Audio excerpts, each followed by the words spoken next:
Shalom Vacha, que Hachem vous protège et vous donne la santé, la joie, la prospérité.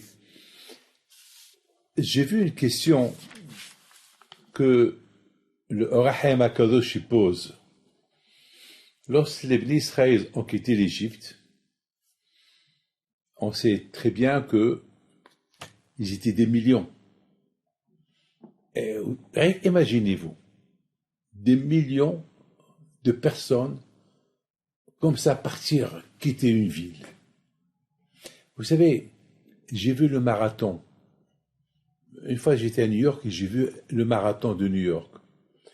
Et j'ai vu vraiment des dizaines de milliers de personnes. Ils étaient presque 80, 100 000 personnes. C'était vraiment impressionnant. Mais ici, on parle 10 millions. Et là, on parle des milliards, parce que peut-être il y avait, avec les animaux, c'est inimaginable, incalculable, qu'ils ont quitté l'Égypte. Mais c'est des choses c'est des choses qui nous donnent la émouna en Hachem, hein. Il faut être réaliste. Dans la vie, vous savez, vous savez, on dit que chaque année, à Pessah, on doit imaginer qu'on a quitté l'Égypte. Avec qui j'ai quitté l'Égypte? Avec ma famille, avec tous les Juifs qu'il y avait à l'époque. Ça veut dire, il faut imaginer ça, il ne faut pas lire l'histoire. Dans la vie, il faut imaginer l'histoire, il faut voir l'histoire. Il faut voir l'histoire, il faut avoir les yeux ouverts pour croire. C'est comme ça. Et puis,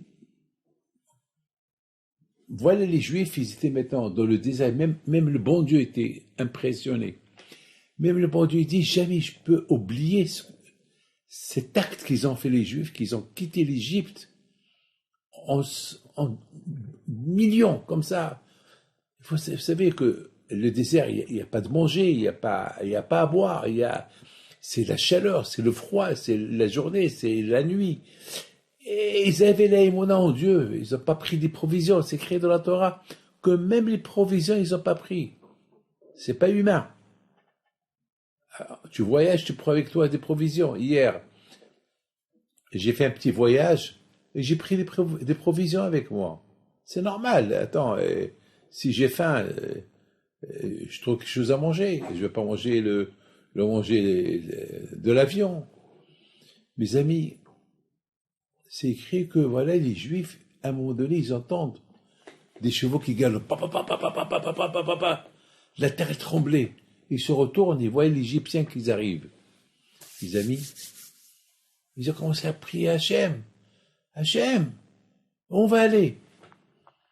Et prier. Et Moshe Rabbeinu aussi, il a commencé à prier. Et Hachem, il dit à Moshe Rabbeinu, pourquoi tu cries? Pourquoi tu pleures?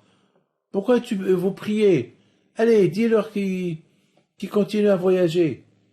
Mes amis, le Orahem HaKadosh pose, moi aussi j'ai posé cette question. Alors, si on prie pas au bon Dieu, à qui on veut prier? Attends, c'est normal. Ils ont quitté l'Égypte sans provision, sans rien du tout, avec la foi en Dieu. Maintenant, ils voient, il y a un problème, ils voient les Égyptiens derrière eux. Alors, ils ont commencé à prier. Et Hachem dit, non, ne priez pas, continuez. Pourquoi vous priez? Alors, qu'est-ce qu'il est alors? On est obligé de prier. J'ai un problème. Je prie. Ou pas. Vous avez un problème. Vous priez au bon Dieu. Vous allez voir des rabbins, vous une bracha, vous faites quelque chose. Alors là, Hachem dit à Moshe Rabbeinu, pourquoi vous priez? Continuez. Allez. D'abord, Bnei Israël, dites aux Bnei Israël de continuer à voyager. Voyager où? Il y a la mer en face. Mes amis, écoutez bien ce que je vais vous dire. Hachem, il veut nous apprendre un enseignement. Lorsqu'on a l'émouna en lui, on continue. C'est tout. C'est pas la peine de prier. Lorsque la émouna en Kadosh Baruch Hu, grâce à Dieu. Voilà. Ils ont quitté l'Égypte sans provision, sans rien du tout. Ça prouve qu'ils ont l'émouna en Dieu. Alors tu as l'émouna en Dieu et tu vois l'Égyptien derrière toi. N'aie pas peur. Continue. Continue. Continue. Il faut que la émouna, elle soit suivie. Vous avez compris? L'aïmouna, c'est pas, il n'y a pas de stop dans l'aïmouna. Il y a une suite. Beaucoup des fois, justement, le Yitzhara, beaucoup des fois, il veut interrompre notre émouna en Dieu. En nous apportant des, des, comment ça s'appelle, des épreuves pour, soi-disant, où est ta émouna? Regarde, tu comptes sur le bon Dieu, regarde, au milieu, il y a un problème. Tu as l'émouna, continue. C'est tout. Comme tu as quitté l'Égypte, sans provision, sans rien du tout, avec l'émouna en Dieu, continue. Avec ta émouna, continue. Qu'est-ce qu'il a dit à Hachem? Tu voyages dans le désert, alors continue à voyager dans le désert. Ne t'arrête pas. Alors quoi? Il y a la mer, alors qu'est-ce qu'il y a? Continue à voyager, n'aie pas peur. Mes amis, lorsqu'on a l'émouna, on continue. Vous savez, ça c'est la première réponse que je donne. La deuxième réponse, il y a une leçon qu'on apprend. Hachem veut nous dire, il ne faut pas prier, il ne faut pas profiter de moi. Il ne faut pas prier uniquement lorsque vous avez besoin de moi. Ça veut dire que on doit toujours être toujours, notre émouna doit être en Akadosh Baruch Hu d'une manière que ce que Hachem veut, j'accepte. Ce que Hachem veut, j'accepte. Pourquoi des fois des gens, ils prient pas Hachem? Ils sont déconnectés du bon Dieu. Et lorsqu'ils ont un problème, c'est là qu'ils viennent demander des brachot, c'est là qu'ils... Alors, pour cette catégorie de personnes, le bon Dieu leur dit, il y a deux catégories de personnes. Il y a même beaucoup de catégories de personnes. Il y a une catégorie de personnes que ils prient jamais au bon Dieu. Et au moment qu'ils ont des problèmes, c'est là qu'ils prient au bon Dieu. Alors pour cette catégorie-là, je lui dis, pourquoi vous priez maintenant? Pourquoi vous profitez de moi maintenant que vous avez besoin de moi? Vous priez, pourquoi vous n'avez pas prié hier, lorsque tout va bien? Et pourquoi des gens, lorsque tout va bien, ils oublient le bon Dieu? Et lorsque rien ne va plus, c'est là qu'ils se rappellent du bon Dieu. Là, quand je il n'est pas très content. Mes amis, deux choses à apprendre. Lorsqu'on a l'émouna à Kadosh Baruch Hu, il faut continuer dans ta émouna à Kadosh Baruch Hu. Pas de, ça y est, avec ta émouna, c'est ça la prière. Ça, c'est pour ceux qui ont l'émouna. Pour cette catégorie, ils n'ont pas besoin de prier. Continue avec leur émouna. Il y a une autre catégorie que, eux, ils vont prier au bon Dieu uniquement lorsqu'ils ont besoin de lui. Et là, c'est des profiteurs. Lorsque tout va bien, ils oublient Dieu. Et lorsque rien ne va plus, c'est là qu'ils veulent prier. Pour cette catégorie-là, Hachem, il n'est pas très, très content. Voilà. Mais Hachem, il faut savoir une chose, que chacun de nous, il doit être réveillé, être toujours connecté à Kadosh Baruch. Et sur ce, je voudrais vous raconter une histoire, très belle histoire. Et je l'ai écoutée hier. Et c'est une histoire spectaculaire. Il y avait un homme qui a perdu son portefeuille. Et dans son portefeuille, il y avait tous ses papiers. Il avait tout. Il avait tous ses papiers dans son portefeuille. Et le pauvre, il a commencé à prier à Kadosh Baruch Hu. Il y a Kadosh Baruch Hu dans ce portefeuille. Il y a mes papiers, il y a de l'argent que je voulais faire tzedaka. Et surtout les papiers, ces papiers-là, les papiers personnels, c'est des papiers, c'est la carte grise, tous les papiers. Et c'est, Hachem, ça va prendre longtemps, ça va perturber ma vie. Et comme c'est prié à Kadosh Baruch Hu. Et c'était le jour de Purim. C'est passé le jour de Purim. C'est le Michté de Esther. Le Michté, le jour de Purim. Et il a dit à Hachem, comment je vais aller faire le Michté de Purim sans mes papiers? Je veux pas que ça me perturbe. Mes amis, c'est un monsieur que toujours, il a une émouna. Oh, Akadosh Baruch Hu. Une émouna, Akadosh Baruch Hu.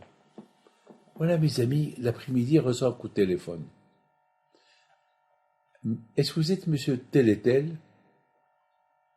Oui, je suis monsieur tel et tel. Alors, voilà mon téléphone, voilà mon adresse. Venez, j'ai trouvé votre portefeuille. Il était tellement heureux et content. Il va à l'adresse, et dans sa tête, il a dit de donner l'argent qu'il y avait dans le portefeuille, la moitié pour la tzedaka, la moitié pour la femme qui a trouvé le portefeuille. Et lorsqu'il arrive chez lui, chez la madame, elle l'accueille avec un sourire, elle dit, voilà, et il y avait toute sa famille, voilà votre portefeuille. Il ouvre le portefeuille, il y avait tout, il prend la moitié de l'argent, il lui donne, il dit, non, mais, non, c'est une femme, c'est une juive, elle s'appelait Esther. Esther. C'était le jour de Purim. Esther, Esther. Ça veut dire, Rabotai. Et bien sûr, l'argent, il a donné à la tzedaka. C'est ce qu'on appelle quelqu'un qui ne profite pas du bon Dieu. Il prie Hachem. Tu me réponds à Kadosh Baruch Hu, aide-moi Hachem. L'argent, je l'ai dans tzedaka. Merci Hachem. Mes amis, beaucoup de fois, on demande, Hachem, il fait avec nous des miracles, on lui dit même pas merci. On lui dit même pas merci. Beaucoup de fois, on lui dit, et quand est-ce qu'on l'appelle lorsqu'on a besoin de lui? Ah ben, Rabotai, il y a beaucoup de fois, Hachem ne répond pas aux prières. Pourquoi il ne répond pas aux prières? C'est pas parce qu'Hachem ne veut pas répondre aux prières. C'est parce qu'Akadosh Baruch Hu, il est un peu en colère. Parce qu'il dit, pourquoi tu veux profiter de moi? Pourquoi tu m'appelles uniquement lorsque tu as besoin de moi? Vous savez, mes amis, la meilleure solution pour se sentir bien avec Hachem, lorsque on apprécie Hachem tout le temps. Mes amis, on respire, on dit merci à Hachem. On voit, merci à Hachem. On entend, merci à Hachem. Je marche, merci à Hachem. Grâce à Dieu. Vous savez, mes amis, cette semaine, j'ai vu un miracle spectaculaire. Un miracle spectaculaire, j'ai vu cette semaine. Il y avait quelqu'un qui m'appelle, que sa femme, elle était enceinte, elle avait 2 jumeaux. Et voilà, les médecins, voilà, malheureusement, il y avait un problème de les jumeaux. Et finalement, les médecins, ils ont décidé qu'il faut enlever les deux enfants. Parce qu'un était mal placé, et il mettait la maman en danger. Et il fallait, un chimichement, pour faire cette opération-là, il faut prendre les 2 enfants. Un chimichement, c'est impossible. C'est impossible. Et ce monsieur-là, les médecins lui ont dit, c'est urgent, il faut faire ça tout de suite. Mais ce monsieur-là, il a la émona Hachem. Il demande des brachot. C'est des gens croyants. C'est des gens qui ont à la émona à Kadosh Baruch Hu. Alors bien sûr, lorsqu'on m'a appelé, j'ai dit, première chose qu'il faut faire, il faut demander un dayan. Parce que là, c'est des enfants qu'on va enlever. On ne peut pas enlever des enfants comme ça. Il faut demander un dayan. Il faut demander un posek. Il faut expliquer au posek la halakha. Qui vous dit la halakha. Parce que là, c'est 2 bébés. C'est 2 bébés qu'il faut enlever. 2 bébés viables. Bon, ils sont mal placés, mais quand même, on demande la halakha. Alors que les médecins, ils disaient, allez, vite. Et lui, il voulait me parler. Alors, vous savez, ça a pris du temps jusqu'à que je prends le téléphone. C'est pas de ma faute, c'est comme ça. Et alors, j'ai pris le téléphone, j'ai dit, il faut demander le dayan. Il faut tout de suite demander le dayan. Et, entre-temps, Akadosh Baruch Hu, il fera des miracles. C'est tout. Hachem. C'est le faiseur des miracles. Et étant donné que ces gens-là, toujours, ils prient Hachem. toujours, ils ont la émouna à Kadosh Baruch Hu. La peur, voilà. C'est pas au moment qu'ils ont des problèmes qu'ils appellent. Non. Ils ont toujours la émouna à Kadosh Baruch Hu. Eh ben, Rabotai, lorsqu'il a reçu lorsque je lui ai dit, il faut appeler, donc lui, maintenant, il a commencé à chercher un dayan à qui demander, pour bien expliquer le cas, et à qui demander pour qu'il lui donne la permission d'enlever les deux bébés. Voilà, il reçoit un coup de téléphone du professeur, le médecin lui-même. Il lui dit, après avoir ausculté votre femme qui est chez nous, il y a quelque temps, il y a quelques minutes, on a décidé que on ne l'opère pas, on n'enlève rien du tout, et que il y a pas d'opération, il n'y a rien du tout, on ne touche pas, ce qui est bon, il est bon, ce qui est mauvais, il va sortir tout de suite, et c'est de la folie. En 2 minutes, il y a eu un miracle, en 2, 3, 4 minutes. C'est ça la émona. Hachem, il ne veut pas qu'on profite de lui. Hachem, il ne veut pas que, rien que lorsqu'on a besoin de lui, c'est là qu'on l'appelle. Et c'est ça la paracha de la semaine de Béchala. Lorsque les Juifs, après qu'ils ont vu beaucoup de miracles surnaturels en Égypte, ils ont quitté l'Égypte d'une manière surnaturelle. Ils voient les Égyptiens. Et alors, ils arrivent. Pourquoi prier? On n'a pas besoin de prier. Pourquoi? Parce que Hachem nous a sauvés en Égypte, il nous a sauvés. Avec tous les coups que Hachem, il a frappé l'Égyptien, Dam, Tzfadéa, Kinim, tous les 10 plaies. Les Juifs, ils n'étaient pas concernés. Les Juifs, ils n'ont pas reçu aucun coup.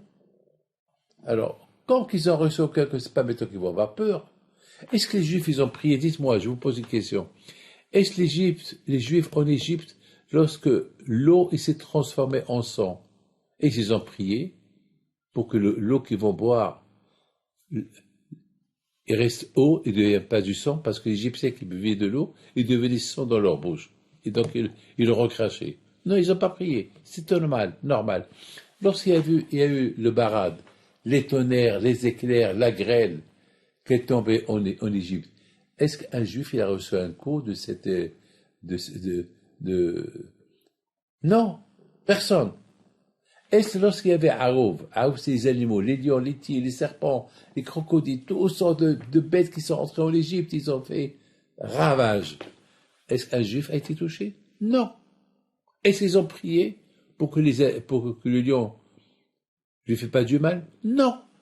Alors, est-ce que lorsqu'il y a eu la dernière plaie de Makat Vechorot, tous les premiers-nés égyptiens, ils sont morts, et ils ont prié pour que leur premier-né à eux ne meure pas? Non. Et lorsqu'ils ont égorgé l'idolâtrie égyptienne, parce que les Égyptiens, ils vénéraient la viande, ils vénéraient les veaux. Lorsqu'ils ont égorgé les moutons, les brebis, les chèvres, est-ce que les Égyptiens les ont tués? Non.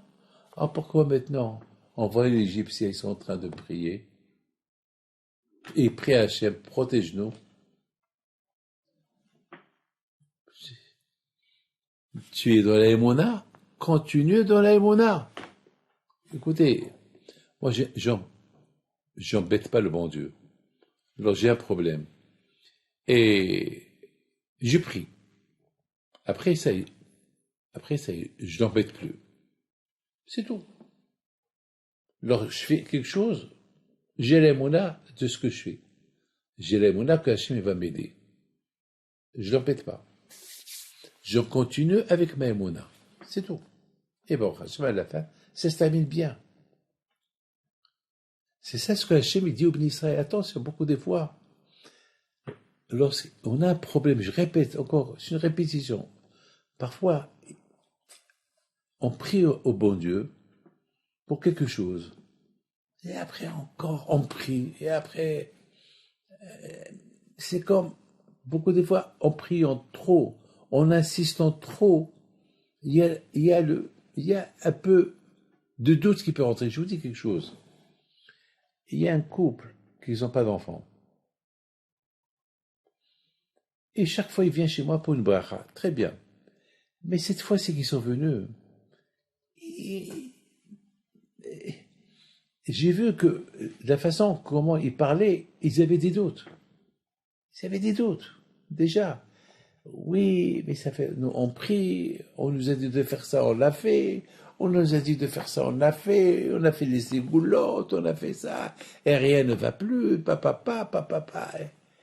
Et j'ai commencé à écouter. Je les comprends, les pauvres. C'est la souffrance. Mais de la façon comment ils ont parlé, ils ont détaillé les choses, il n'y avait pas. On dirait qu'ils n'avaient pas la émouna. Leur émouna était en train de s'éteindre. Alors, mes amis, que pendant qu'elle me parlait, elle et son mari, elle était déjà enceinte. Elle ne savait pas qu'elle était enceinte. Regarde, elle ne savait pas. Enfin, moi aussi, je ne savais pas. Mais il y a une phrase qui m'a échappé de la bouche. Je lui dis, d'après ce que vous êtes en train de me dire, on dirait que vous vous êtes refroidi de votre émona. Il faut aller jusqu'au bout. Ça, on dirait, vous êtes en train de parler d'une manière qu'elle contredit ce que vous êtes. Et à un moment donné, elle me dit, ouais, Rabbi David, vous savez, ouais, Rabbi David, vous savez, ouais, Rabbi David, vous savez. Une chose, elle ne savait pas. Elle était enceinte. D'ailleurs, la même semaine, elle avait un peu une goutte de sang. Alors, elle ne devait pas être Nida. Alors, elle n'a rien compris. Elle ne devait pas être Nida. Elle avait une goutte de sang. Donc, elle va chez le gynécologue et il fait un test. Il dit, Madame, mais dans ce test-là, vous êtes enceinte.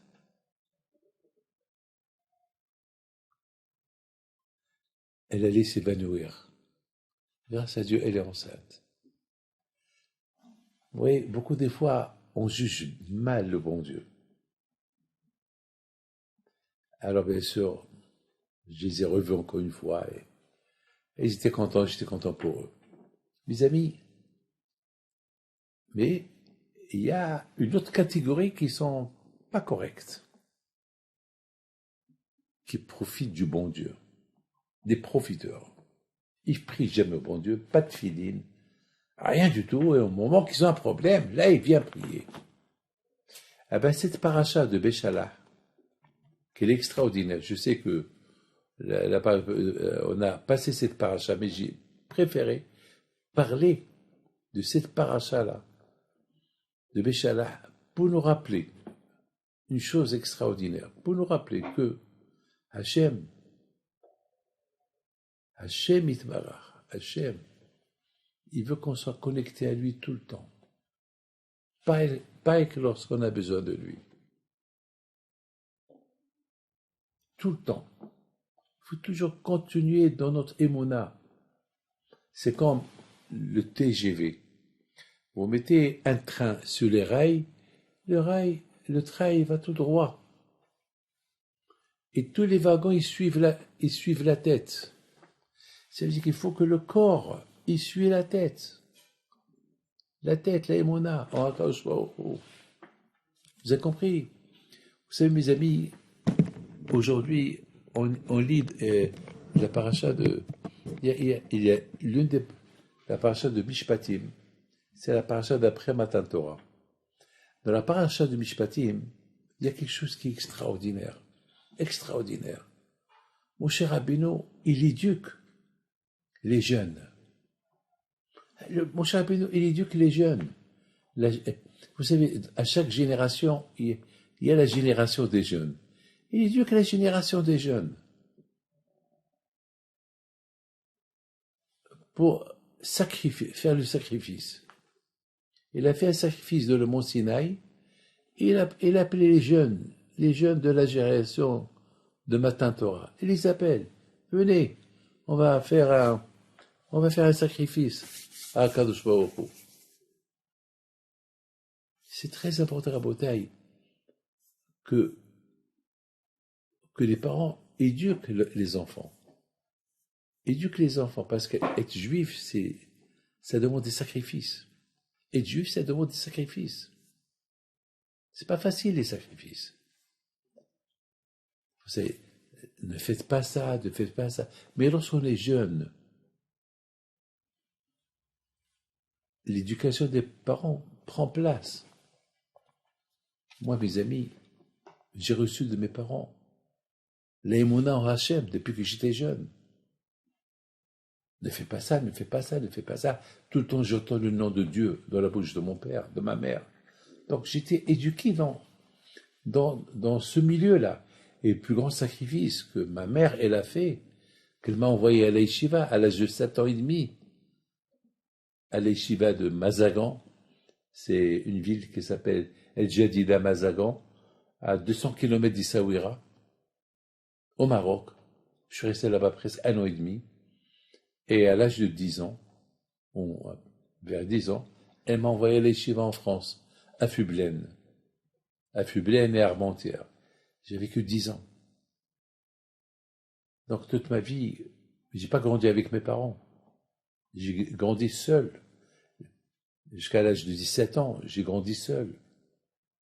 De l'âge de 7 ans et demi jusqu'à 17 ans, j'étais seul.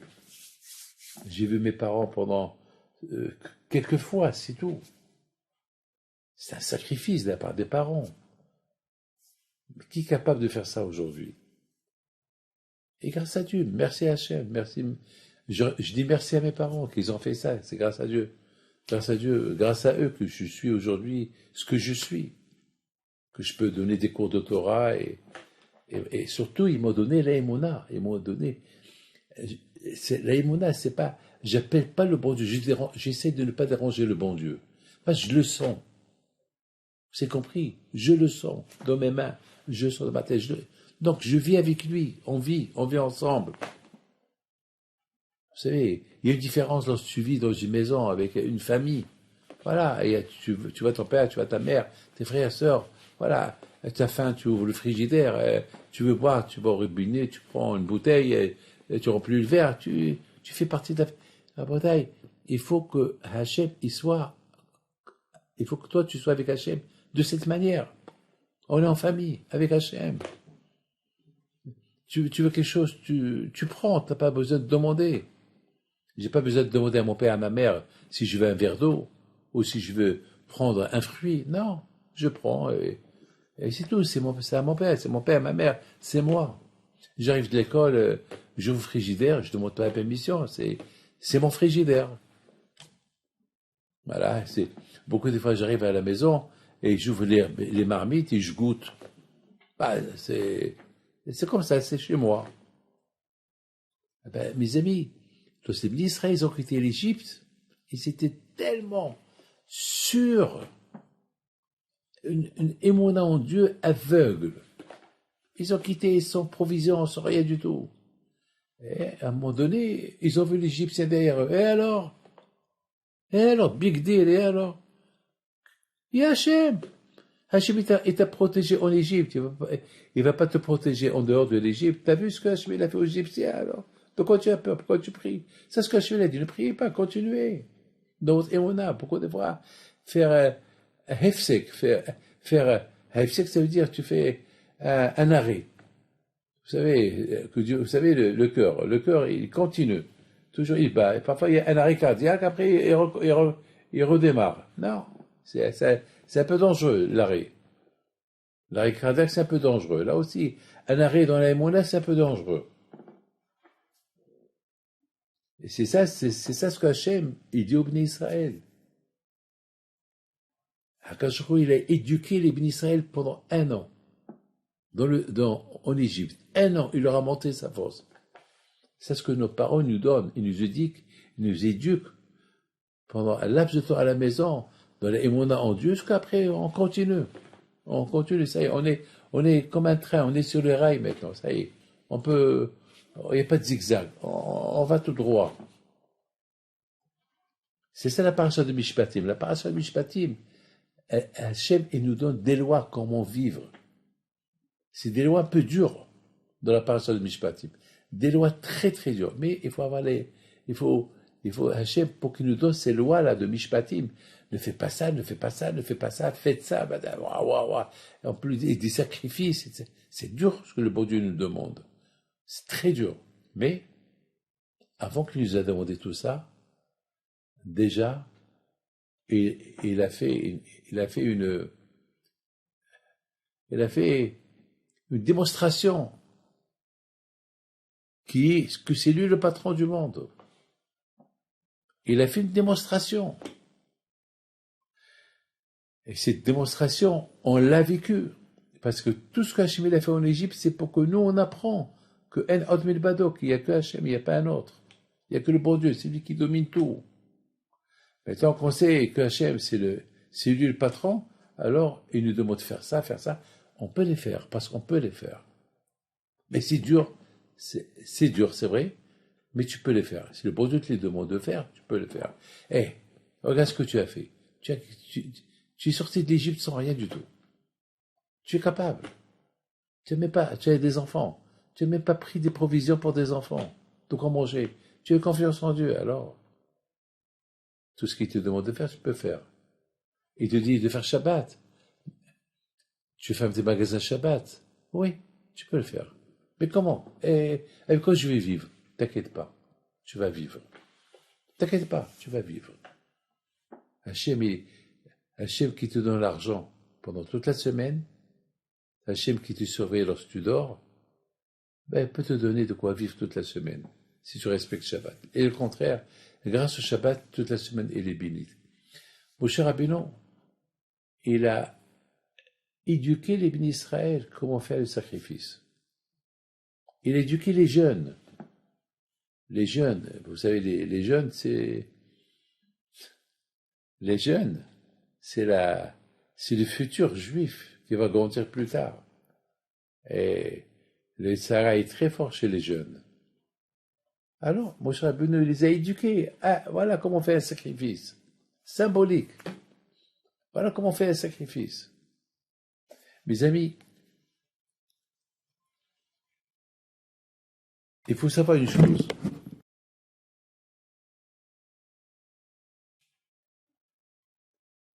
D'abord, El Beni Israël et Isaou. Hachem dit à Moshe Rabbeinu, pourquoi ils sont en train de crier, de prier? Dis-leur qu'ils continuent avec leur émona. Cette émona qu'ils avaient lorsqu'ils ont quitté l'Égypte, qu'ils continuent. Avec cette émona.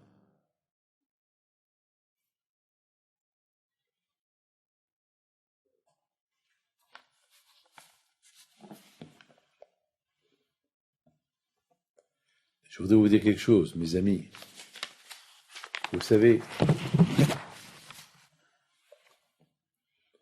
beaucoup des fois, excusez-moi de vous dire ça, beaucoup de fois, malheureusement,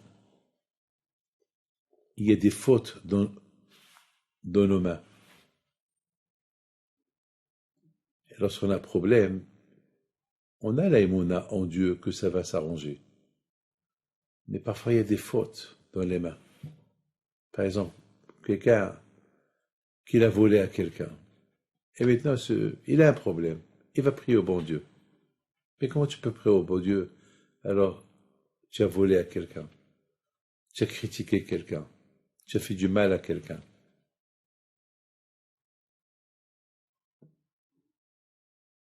Alors maintenant, quand je lui dis, pourquoi tu pries?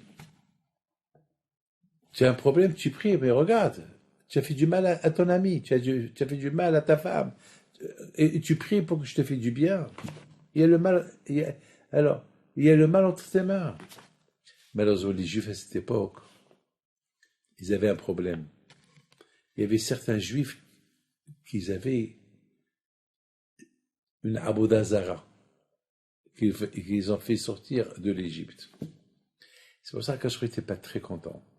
Hachem, il a fait beaucoup de miracles avec les Juifs, mais il n'était pas content que maintenant, ils ont commencé à prier au bon Dieu. Et Hachem, il leur dit, mais il y a la Abodazara chez vous, pourquoi vous priez? Enlevez cette Abodazara chez vous. Vous savez, mes amis, qu'il y a eu des Égyptiens qui se sont convertis au judaïsme, qui sont sortis avec les Juifs pour recevoir la Torah. Mais ils ont pris avec eux l'idolâtrie. Ils ont pris avec eux quelques idolâtries. Et il y avait un problème. Hein. La mère, elle n'a pas voulu se couper par rapport à ces gens, par rapport à ces convertis-là qui sont l'idolâtrie dans leurs mains. Et Akash a dit, bon, c'est pas grave, laisse-les. Il est bon, le bon Dieu. Mais il ne faut pas trop en profiter. Mais parfois, Akash il nous met en place. Beaucoup de fois, ça arrive. On a un problème, on prie. Très bien, tu peux prier. Mais attends. Tu demandes des faveurs au bon Dieu alors que tu as fait du mal à ce quelqu'un. Mais comment tu veux que le bon Dieu il accepte ta prière? C'est ce que Hachem il dit. Pourquoi ils sont en train de prier? Qu'ils ne prient pas, regarde, ils ont du mal dans leurs mains. Alors, dis-le qu'ils continuent, moi qui répare les fautes qu'ils ont dans leurs mains pour prier. Mes amis, mettez ça dans la tête. Avant de demander des faveurs au bon Dieu, regardez, il n'y a pas des choses à réparer déjà. Il y a des lois. Hein. Donc, vous ne pouvez pas prendre la loi en main. Oh, il y a des lois à régler. Il y a des choses qu'il faut... Vous savez, il y avait quelqu'un qui est venu chez moi cette semaine. Il est en plein divorce. Mais il fait du mal à sa femme pour lui donner les maisonnotes, pour lui donner 100 mois. Il est riche, il a de l'argent. Il veut se venger d'elle. Il veut se venger comme ça, il veut. Ça lui a pris à la tête. Ça va, tu l'aimes plus, tu l'as divorcé. Donne-lui son dû, donne-lui sa ktouba, donne-lui de quoi vivre. En plus, ils sont mariés en communauté. Elle aussi, elle a du bien. Donc, lui, il lui fait du mal. Le pauvre, c'est une femme qui est gentille. Il lui fait du mal. Pourquoi? Malheureusement, parce qu'il a vu une autre femme. Donc, il veut divorcer sa femme pour marier une autre femme. Hachem Yishmor, c'est de la folie. J'ai essayé d'intervenir, mais jusqu'à que... Oh, un problème, un grave problème. Il vient pour une bracha. Je lui dis, une bracha? Mais je lui dis, mais tu as un dossier dans le ciel, un dossier contre toi, avec tout ce que tu fais, le mal que tu fais à ta femme. Comment maintenant je vais prier pour toi par le mérite de Rabbi Pinto va devenir ton avocat, mais il va être ton avocat, alors que là-haut, dans le ciel, il y a là-bas beaucoup d'avocats qui sont, comme Rabbi Pinto va affronter tout le mal que tu as fait à ta femme, en plus tu es en train de lui faire du mal. Comment? Il me regarde, il me dit, mais pourquoi Rabbi vous mélangez? Je dis, je ne mélange pas. Tu veux une bracha? C'est quoi la bracha? Tu veux que je demande au bon Dieu? Oui, c'est ça. Alors comment tu veux que je demande au bon Dieu? Sois réaliste. Ouvre tes yeux. Tu fais du mal à ta femme. Ouvre tes yeux. Il abaisse ses yeux. Mais il dit, bon, ça va. Rabbi David, je vous promets que je vais tout faire. Et grâce à Dieu, il m'a écouté. Pour une fois, il m'a écouté. Mes amis, non seulement qu'il m'a écouté, mais il est retourné avec sa femme. C'est une belle histoire. Hein? Et beaucoup de fois, on a les yeux fermés. On voit que le mal. Mais attends. Mais ces mêmes yeux avec lesquels tu vois que le mal, tu peux voir aussi le bien. Ouvre-les bien. Et tu vas voir. Ouvre-les bien, tu vas voir. Et Baruch Hashem, ils ont fait la paix. Grâce à Dieu. Baruch Hashem. Mes amis, toujours, lorsqu'on prie à Hachem, il faut bien voir qu'on n'a pas des fautes dans les mains qui vont perturber notre prière, primo. Lorsqu'on prie à Hachem, il faut avoir une émouna, et ça y est, il faut avoir confiance que ça va s'arranger. C'est pas la peine de t'embêter encore, tu rabâches. Allez, ça y est, continue, Dieu est grand. Et surtout, il ne faut pas appeler le bon Dieu uniquement lorsque tu as besoin de lui. Il faut toujours être prêt. Il faut toujours apprécier, dire merci à Hachem pour tout ce qu'il a fait avec toi et pour tout ce qu'il va faire avec toi. Voilà mes amis, que Hachem vous protège et vous donne la santé et la bracha, Amen, Keratzon.